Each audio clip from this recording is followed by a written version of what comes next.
Hello दोस्तों, आप सभी का इस नए कहानी में स्वागत करती हूँ।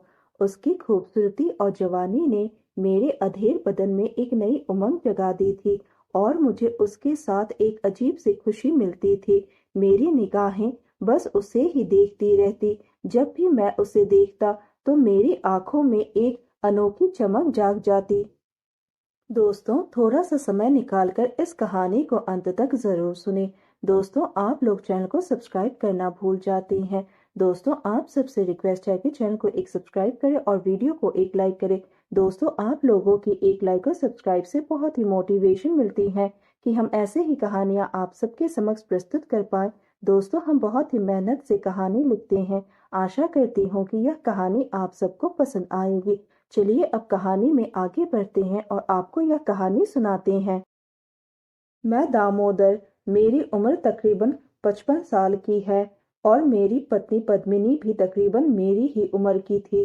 घर में हम पति पत्नी ही रहते थे क्योंकि हमारे दोनों बच्चे राहुल और संध्या दूसरे शहर में नौकरी करते हैं और अपने परिवारों के साथ वहीं सेटल हो गए हैं।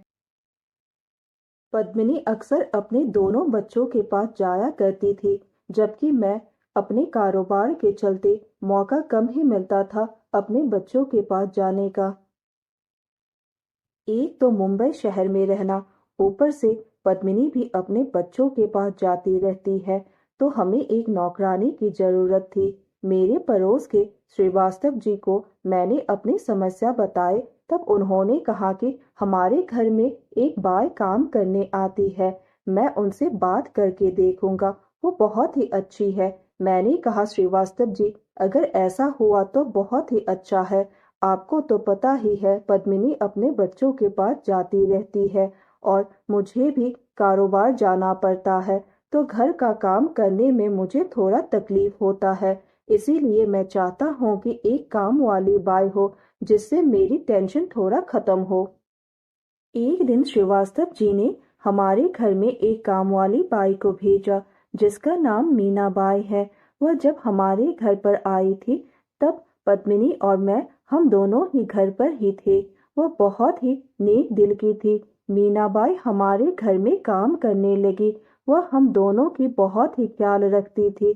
जब भी पद्मिनी अपने बच्चों के पास जाती, मीनाबाई की जिम्मेदारी बढ़ जाती। ऐसे में उसे घर का काम करने के अलावा मेरे लिए खाना भी बनाना पड़ता। मीनाबाई खुशी खुशी से अपनी जिम्मेदारी संभालती।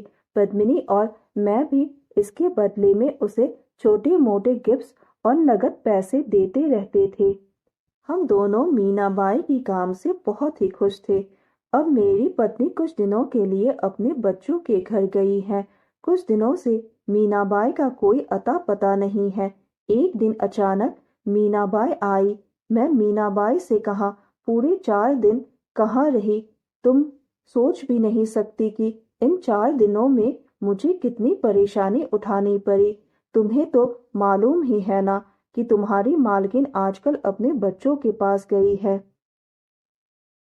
मीनाबाई ने दबी हुई आवाज में कहा, मालूम है मालिक, मेरी तबीयत खराब थी। मेरी कमर में बहुत ही ज्यादा दर्द हो रहा है। डॉक्टर को दिखाया तो दवा के साथ साथ पूरे 1 महीने तक आराम करने की सलाह दी है। मालिक, अब मेरी भी तो उम्र हो गई है। अब मैं ज्यादा मेहनत नहीं कर पाती हूँ। मैंने कहा, 1 महीने? मैं मीनाबाई को कहा, मीनाबाई, मैं अकेले 1 महीने घर नहीं संभाल सकता। तब मीनाबाई ने कहा कि मालिक, आप इसकी फिक्र ना करें, आपको इन दरमियान कोई तकलीफ नहीं होगी। मीनाबाई ने पंखुड़ी को आगे करते हुए बोली, यह मेरी भतीजी पंखुड़ी है। जब तक मैं नहीं आती यही आपके घर का सारा काम करेगी। मैंने पंखुड़ी पर एक गहरी नजर डाली। खूबसूरत और जवान पंखुड़ी को देखकर मेरी आंखों में तो एक अनोखी चमक जागी। मैंने मीनाबाई को पूछा, इसे सब कुछ समझा दिया है ना? मीनाबाई ने कहा, जी मालिक, पंखुड़ी हमारे घर में काम करने आने लगी थी। उसे यहाँ पर काम करते हुए 10 दिन बीत चुके थे। इस बीच उसने बड़ी ही मेहनत और लगन से मेरे घर का काम किया और मेरी सुख सुविधा का बेहतर ख्याल रखा। उसके इस बर्ताव से मैं बड़ा खुश हो गया। मैं पंखुड़ी के साथ बड़ा ही कोमल और अपनापन भरा बर्ताव करने लगा था। सच तो यह था कि पंखुड़ी की खूबसूरती और जवानी ने मेरे अधेड़ बदन में एक नई उमंग जगा दी थी और पंखुड़ी के साथ मिलने से एक अजीब खुशी मिलती थी। उस दिन शाम के तकरीबन 7 बजे थे। मैं अपने बेडरूम में पलंग पर बैठा था। पंखुड़ी घुटने के बल झुकी मेरे कमरे की सफाई कर रही थी। ऐसे में उसकी भरी और गोरे उभार का ज्यादातर भाग बाहर झांक रहा था। मेरी निगाहें रह रहकर उसके इन कयामत उभार की ओर उठ जाया करती थी और जब भी ऐसा होता मेरे तन बदन में एक हलचल से मच जाती थी। पंखुड़ी कहने में तो काम वाली बाई थी, लेकिन थी बहुत ही खूबसूरत। कोई उसे देखकर यह नहीं कह सकता कि वह एक काम वाली बाई है। अब तो मैं उसे रोज निहारता रहता हूँ। उसकी खूबसूरती को देखकर मैं अपने आप पर काबू नहीं रख पाता था। पंखुड़ी सफाई का काम कर खड़ी हुई और ऐसा होते ही मेरी नजरों से वह नजारा गायब हो गया। इसके बावजूद मेरी बदन में कामनाओं की आग भड़की थी। उसने मुझे अंदर से हिला दिया था। मैं पलंग से उतरा, फिर आगे बढ़कर पंखुड़ी को अपने बाहों में भर लिया। मेरी इस हरकत से पंखुड़ी चौंकी, फिर बाहों में कसमसाते हुए बोली, यह क्या कर रहे हैं साहब? मैं जोश से कांपते आवाज में बोला, पंखुड़ी तुम बहुत ही खूबसूरत हो। तुम्हारी इस खूबसूरती ने मेरे तन बदन में आग लगा दी। तुमसे लिपटकर मैं अपने तन की इस आग को बुझाने की कोशिश कर रहा हूँ।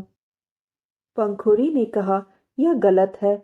मैंने उसे चूमते और सहलाते हुए कहा, कुछ गलत नहीं है। मन ही मन मुस्कुराती पंखुड़ी कुछ देर तक मेरी बाहों से छूटने का नाटक करती रही, फिर अपना शरीर ढीला छोड़ दिया। ऐसा होते ही मैंने उसे उठाकर पलंग पर डाल दिया और उसके बाद अब भावनाओं का तूफान थोड़ा शांत हो गया तो पंखुड़ी रोते हुए बोली, यह आपने क्या किया? मुझे तो बर्बाद कर दिया। पल भर तक तो मेरे मुंह से बोल ना फूटे। फिर मैं शर्मिंदा होकर बोला, पंखुड़ी मुझसे गलती हो गई। मैं अपने आप में नहीं था। जो कुछ हुआ उसका मुझे अफसोस है। प्लीज यह बात तुम मीना बाई को ना बतलाना। तब पंखुड़ी ने कहा, आपने मेरा सब कुछ लूट लिया और अब कह रहे हैं कि बुआ से यह बात ना कहो। मैंने कहा, मैं तुम्हें इसकी कीमत देने को तैयार हूँ। कीमत? पंखुड़ी ने गुस्से वाली निगाहों से मेरी ओर देखा। बदले में मैंने तकिए के नीचे से चाबियों का गुच्छा निकाला, फिर कमरे में रखे अलमारी की ओर बढ़ गया। उस वक्त पंखुड़ी मेरे साथ ही थी। मैं पंखुड़ी के करीब आया और जबरदस्ती नोट की गड्डी उसके हाथ पर रखते हुए बोला, प्लीज तुम मीना बाई को कुछ ना बतलाना। पंखुड़ी मुझे पल भर घूरती रही, फिर अपने कपड़े ठीक करने के बाद नोटों की गड्डी ब्लाउज में रखते हुए कमरे से निकल गई। उस रात मैं पूरी रात ढंग से सो नहीं सका। मुझे बस एक बात परेशान कर रही थी कि कहीं पंखुड़ी मेरी करतूत मीना बाई को ना बतला दे। अगर ऐसा हो गया तो मैं किसी को मुंह दिखाने के काबिल नहीं रहूंगा। दूसरे दिन मुझे तब हैरानी और खुशी का झटका लगा जब पंखुड़ी हमेशा की तरह काम पर लौट आई। वह बिल्कुल सामान्य थी और उसे देखकर ऐसा हरगिज नहीं लगा कि उसके साथ कुछ ऐसा वैसा घटा है। जब 5 दिनों तक सब कुछ ठीक रहा तो छठे दिन रात को मैंने पंखुड़ी को हिम्मत करके एक बार फिर से अपनी बाहों में समेट लिया। यह क्या कर रहे हैं आप? पंखुड़ी चौंकने का नाटक करते हुए बोली। तब मैंने कहा, उस दिन तुम्हें भी तो अच्छा लग रहा था, लेकिन आपने वादा किया कि आप दोबारा ऐसी गलती नहीं करेंगे। मैंने कांपते हुए आवाज में बोला, मैं क्या करूं पंखुड़ी? तुम्हारे हुस्न और जवानी ने मुझे ऐसा पागल किया है कि मैं अपने आप पर काबू नहीं रख पा रहा हूँ। प्लीज मुझे रोको मत। मुझे मेरी प्यास बुझाने दो। पंखुड़ी ने अपना शरीर ढीला छोड़ दिया।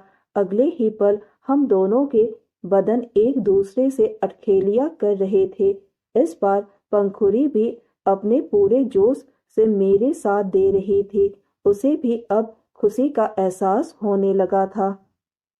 उसकी थोड़ी देर बाद वह अपना कपड़ा ठीक करते हुए किचन में चली गई और जाकर वहां खाना बनाने लगी। उसके बाद उस रात उसने मुझे अपने हाथों से खाना खिलाया। पंखुड़ी के हाथों से खाना खाकर मैं बहुत ही खुश हो गया। उसने मुस्कुराते हुए पूछा, मालिक खाना कैसा लगा? मैंने कहा, बहुत ही टेस्टी है, बिल्कुल तुम्हारी जैसी। मैंने उसे कहा कि पंखुड़ी आज रात तुम यहीं मेरे घर पर रुक जाओ। पंखुड़ी ने मुस्कुराते हुए कहा, आप जैसा चाहते हो वैसा ही होगा, और वह रात को मेरे घर पर ही रुक गई। सुबह जब मेरी आंखें खुली, मैंने पंखुड़ी को आवाज दी, लेकिन पंखुड़ी की तरफ से कोई जवाब नहीं आया। मैंने पूरे घर में पंखुड़ी को ढूंढा, लेकिन पंखुड़ी मुझे कहीं नजर नहीं आई। उसके बाद जब मैं कमरे पे गया तो मैंने अपनी चाबी का गुच्छा फर्श पर पड़ते हुए देखा। मैंने चाबी के गुच्छे को उठाकर अलमारी खोला तो देखा अलमारी से सारे पैसे और गहने गायब है। तो मैंने अपना सर पीट लिया। यह सब मेरी ही गलती है। अगर मैं अपने आप पर काबू रखता तो शायद यह सब मेरे साथ नहीं होता। अब मैं इसके बारे में ना मीना बाई को बता सकता हूँ और ना ही अपने पत्नी को। लोक लाज के डर से मैं पुलिस में भी इसकी शिकायत भी नहीं कर सकता हूँ। तो दोस्तों, यह कहानी सुनने के बाद आप सबकी क्या राय है हमें कमेंट करके जरूर बताइए। और साथ ही इस वीडियो को एक लाइक करें, चैनल को एक सब्सक्राइब करें और नोटिफिकेशन बेल को भी जरूर दबाएं, ताकि अगली अपडेट सबसे पहले आपको मिले। दोस्तों, आपकी एक लाइक और सब्सक्राइब से बहुत ही मोटिवेशन मिलती है कि हम ऐसे ही कहानियां आप सबके समक्ष प्रस्तुत कर पाए। आप सबने अपना कीमती समय निकालकर इस वीडियो को सुना, इसके लिए आप सभी को धन्यवाद करती हूँ। धन्यवाद दोस्तों।